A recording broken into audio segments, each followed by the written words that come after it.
দেখেন রাইস কুকারে খিচুড়ি উঠাই দিছি, সব নিয়ে নিই, মশলার বাড়তে লবণ টবণ সব কিছু দিয়ে নিছি। এখন মাখে নিব, আপনাদের মাখানোটা দেখায়।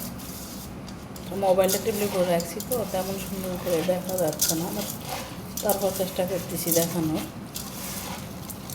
সুন্দরভাবে। আমি রাইস কুকারে রান্না বেশি করি।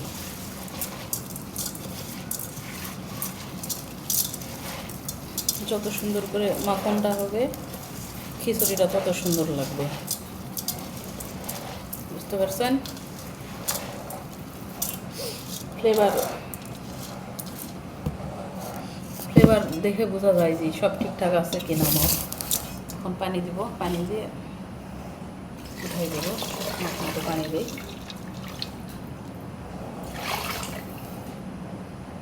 ঠিক আছে,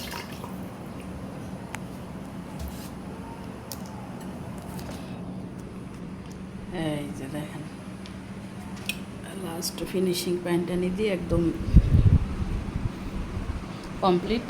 এখন রাইস কুকারে দিয়ে লাইনটা বসায়ে ঢাকনা দিয়ে, যে দেখেন কালার দেখেন, দেখছেন কি একটা পারফেক্ট কালার আসছে। কালার দেখে বোঝা যায় যে সব ঠিকঠাক আছে কিনা, সব মাপ ঠিক আছে। ঢাকনা দিয়ে দেবো।